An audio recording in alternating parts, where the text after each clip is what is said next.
Welcome to Asian American Life. I'm your host, Ernabel Demillo. In today's episode, we take a look at Asian Americans advancing social justice, from the civil rights case of Vincent Chin to the current fight protecting women's rights in the Trump era. Plus, we'll have the latest health update on Asian Americans and breast cancer.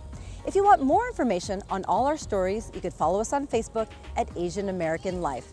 Now, here's a look at what's ahead. Breast cancer. Is it increasing among Asian American women? We'll have the latest report. Rising up, Asian American women fighting for their rights. Seeking justice, Kyung Yoon looks at the Vincent Chin murder case.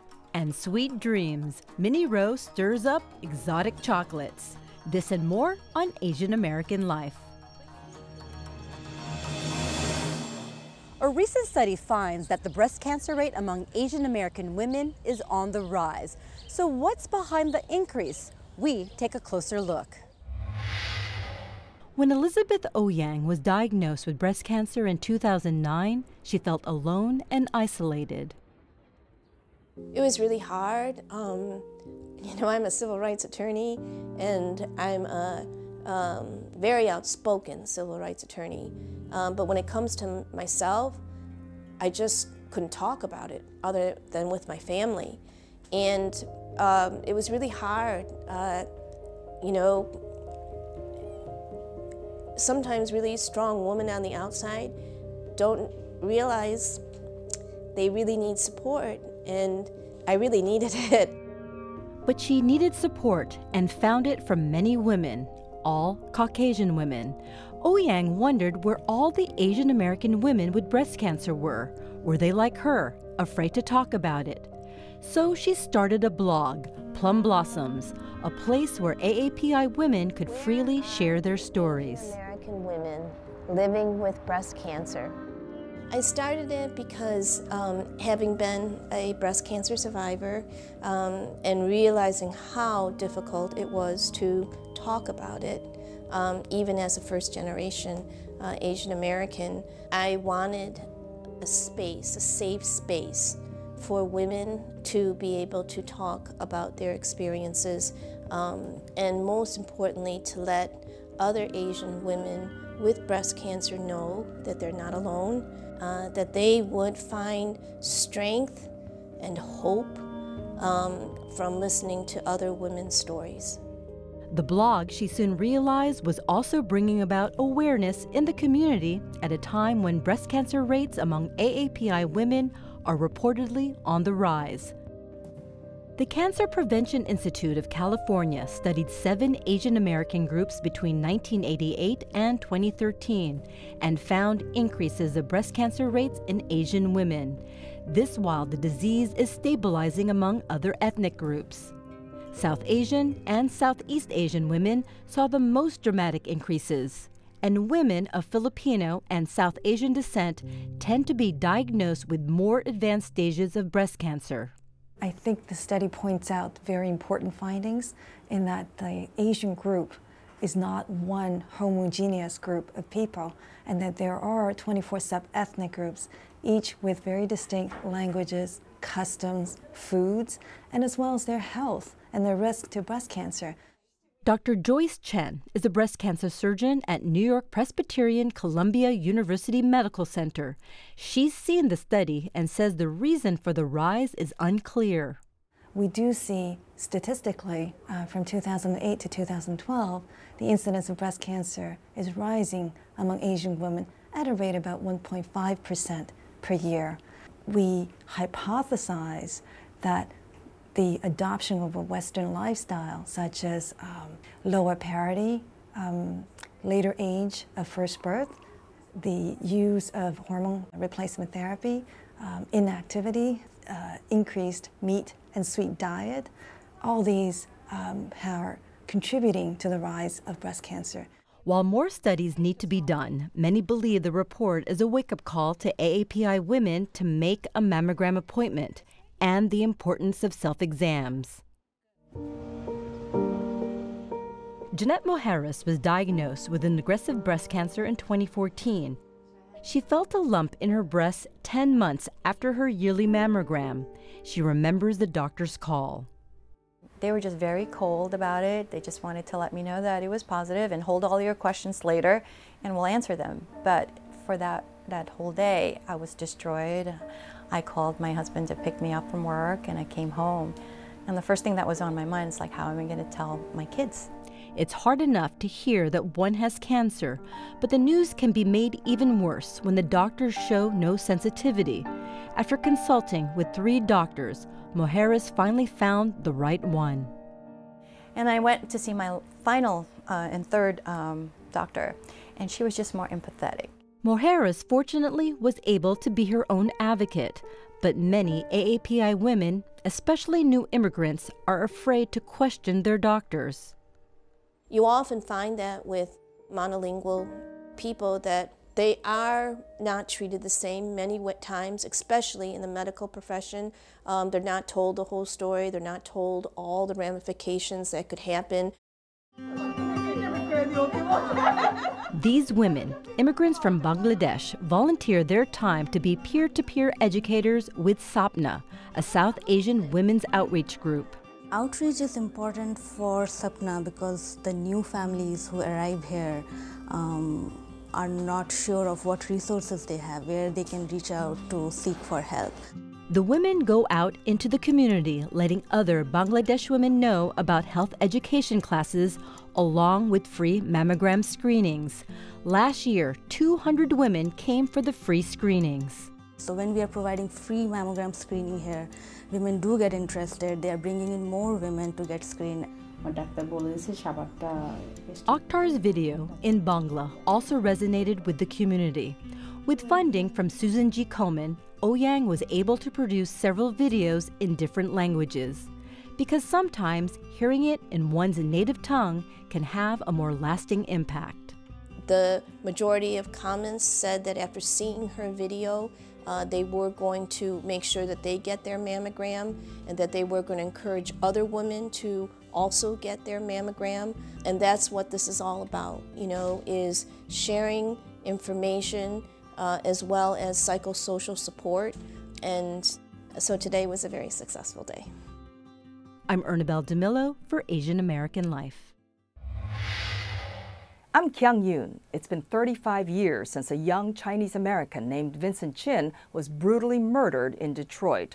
We'll have the story on how that incident sparked a nationwide Asian American movement. There was one time most all the Asian Americans were united, Filipino, Koreans, and Chinese, and native born, immigrants united for the case. Christine Choi is the director of the film Who Killed Vincent Chin? The Academy Award-nominated documentary explores the implications of Chin's murder and its aftermath, and how and why his killers never spent a day in jail. On June 19, 1982, 27-year-old Vincent Chin was celebrating his bachelor party at the Fancy Pants Lounge. It was a time when Detroit's economy was in a free fall as demand for fuel-efficient Japanese cars was rising. Chin got into a fight with 2 white auto workers who mistook the Chinese American for Japanese and blamed him for the loss of their jobs. Ronald Evans and his stepson Michael Nitz got into an argument with Vincent and said it's because of little mother F's like you that we're out of work. And they got into a fight. They took out a Louisville Slugger baseball bat and beat Vincent in the head 4 times with the bat, cracking his skull open. And his final words were, "It isn't fair." 4 days later, after he was declared brain dead, 400 people attended a funeral instead of his wedding. Tiwa Chang was an activist and journalist, first in Denver and later in Detroit, who supported Vincent Chin's mother, Lily Chin, in her crusade to bring her son's killers to justice. For her, Vincent was the light and joy of her life. He was outgoing, gregarious. He was a fun kind of guy, and he made her whole life joyful. So when she lost him, I mean, think about it. She was planning to attend the wedding of her son, and would be a whole new life where she would live with her son in the house, and she was hoping to have grandchildren, and then all of a sudden it's all gone. What remained was a long and drawn-out battle through the American court system for Lily Chin and a community seeking justice for Vincent's murder. Even though the two men confessed to killing Chin, they were able to get a plea deal to a lesser charge of manslaughter with no jail time, only probation and a minimal fine. The judgment was $3,000 a three-year probation. So in the ensuing anger from the Asian American community, led by Helen Zia, a group called the American Citizens for Justice was formed, and they basically forced a federal prosecution for civil rights violations. Ebens was found guilty, but then in a retrial based on a technicality, an all-white appeals court in Cincinnati overturned the conviction. The verdict outraged Asian Americans across the country and coalesced a pan-Asian campaign for equality and justice. Although Vincent was Chinese American, all other Asian Americans, Japanese, Korean, Filipino, Cambodian, South, whatever, because they realized any one of them could have been there and would have been murdered as well, just because they looked Asian. Because they united, that helped make a difference. Director Christine Choi spent 5 years following the aftermath of the murder and Lily Chin's quest for justice for her son. The documentary was nominated for an Academy Award in 1989. I was very proud that the film was nominated. It satisfied me after 20-some years later. I realized this case is historically incredibly important.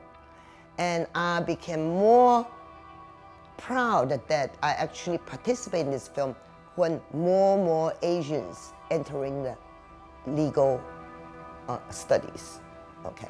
And I was also very happy to see all the Asian American studies in the program began. And there's the Asian Law Caucus, and they use the film as primary example, you know. That really satisfied me. But while there is progress, America is still grappling with many of the same issues today of Detroit in 1982, declining blue-collar industries and the racial tensions, hate crimes, and scapegoating of immigrants and minorities that result from these struggles. Earlier this year, 32-year-old Srinivas Kuchibhotla was killed in Kansas by Adam Purinton, who allegedly shouted, "Get out of my country," before shooting. Every time there's injustice against any other human being for the wrong reasons, because of racism, Islamophobia, for whatever it is, it's important for every American, all Americans, to support diversity and justice. And I think that's the lesson that needs to be learned, because things can go backward. It's only been about 30-something years, 30 or 40 years, that Asian Americans have gotten a modicum of acceptance. It can be reversed. And it's not just for Asian Americans, it's for all Americans. When they go after any other person in this country for unjust reasons, it's important for all of us to defend that person. After 35 years, it's clear that the lessons of Vincent Chin are still relevant, and in this post-election climate, perhaps now more than ever. I'm Kyung Yoon for Asian American Life. The feminist movement in the age of Trump has brought women together in the fight for equality. But many women of color, including Asian American women, are still fighting to make their voices heard. They want more than just a seat at the table. They want to lead the conversation. Jana Lynn Umipig is a self-described multidisciplinary artist, expressing herself through music, performance, and her art, all a reflection of who she is, a Filipina feminist. For me, I feel like feminism is focusing in on women's issues and understanding that they're human rights issues. So it's not about saying that women are predominant over men in any way, but rather it's humanizing the woman and understanding like what it is that we struggle with and the oppressions that we have to face that are particularly directed toward women, which unfortunately, because of patriarchy, is a lot. Umipig is part of a new generation of Asian American feminists, young women who are fighting to make sure the Asian American female voice is being heard in the larger feminist movement. 3 million people around the globe marching with us today. The Women's March on Washington and sister marches around the world exceeded expectations, with millions of women and their supporters attending. But it was during the organizing of this event, started informally on social media, that brought out some of the friction within the feminist movement. Many women of color complained they were being sidelined, criticizing the movement for focusing on issues from a privileged white women's lens. The criticism led to the naming of 4 diverse women as official co-chairs, including African-American civil rights activist Tamika Mallory, Linda Sarsour, who heads the Arab Association of New York, Latina activist Carmen Perez, and fashion designer Bob Bland. But Umipig still felt her voice was lost in the sea of mostly white women she saw, prompting her to write this for the blog Hela Pinay. I note the prevalence of white cis women at the march, the prevalence of the privileged, the considered, the already highly visible, and want us all to understand how when it is the privilege that is most visible and leading that we hear about the issues from the privileged lens, which is, in this case, women's issues in general. We together are powerful. The Women's March was a really beautiful gathering. However, when I was there, I was looking around and I was understanding that there were not narratives on signs or in chants that were really talking about, that connects, like the intersectionality thing we're talking about, that connects the other issues that make women even more vulnerable. The march put intersectional feminism in the spotlight. The term was first used in 1989 by college professor Kimberly Crenshaw to explain how feminism needed to be more diverse and inclusive. Many years ago, I began to use the term intersectionality to deal with the fact that many of our social justice problems like racism and sexism are often overlapping, creating multiple levels of social injustice. Women of color have long complained that the feminist movement historically was a middle-class white women's movement, one that pushes aside women of color. They argue that feminism is a fight for gender equality, but rarely equality and justice for women of color. They asked, where were the white feminists during the civil rights movement? Today they ask, where are the white feminists during Black Lives Matter marches? AAPI feminists, meanwhile, have historically been sidelined in both conversations about feminism and race. I think the problem thus far has been that mainstream feminism has had a very hard time incorporating diverse definitions of what it means to be a woman in the current political landscape. And so I think we've seen in mainstream feminism this sort of tension around where women of color, for example, fit into the mainstream feminist movement. Jennifer Fang is founder of the popular feminist blog Reappropriate. She is one of the leading Asian American feminist voices. One of the main issues that Asian American women face is simply what it means to be at the intersection of identifying as a woman as well as identifying as Asian American. And so we might be dealing with, for example, the fight around immigrant rights a little bit differently than a white feminist. In fact, white feminists, they argue, may not even be thinking about immigrant rights. AAPIs argue that feminism needs to embrace these intersections. Asian American feminists like Senti Sojwal and Julie Kim, volunteers with the New York chapter of the National Asian Pacific American Women's Forum, no longer want to be that quiet voice at the table. They want to make some noise. I wanted to ask, what does Asian American feminism mean to you? They recently helped organize a series of events in the city to address issues facing AAPI women. The series was an instant hit. This event, which included community organizers from several well-known AAPI advocacy groups, was standing room only. But why a separate AAPI event? I think we get that question in terms of feminism a lot. Why do we need a separate Asian American feminism? And we also get that in terms of why are we just not part of a larger Asian American movement? And I think that's because Asian American women identified folks have specific issues that aren't addressed in the larger movement, whether it is a larger feminist movement or the Asian American movement. It's not just about equality, it's about justice and liberation. And what that means and what that looks like is women of color lead, queer, non-conforming people lead, young people lead, they're the front line. One issue that usually isn't addressed centers around the undocumented. Sojwal works for Saki, a South Asian women's group. The issues that we see facing our clients and a lot of other Asian immigrant women in New York center around things like immigration, domestic violence and sexual assault support, especially now when we have less people coming forward because they're undocumented. Asian American feminism isn't a new movement. It began in the late 60s and early 70s with feminists who were part of the civil rights movement, including Grace Lee Boggs and Yuri Kuchiyama. There is also Helen Zia, who helped organize the AAPI community after Chinese-American Vincent Chin was killed in a hate crime in 1982. Today's young AAPI feminists continue to fight the same fight, equal rights for all. We can't be free if another person isn't free. Like, there's no such thing, right? How can we truly be liberated as a country if there are still some people suffering and there are still some people who are having a difficult time just getting through their daily lives? That's just not something that can happen. I'm Ernabel Demillo for Asian American Life.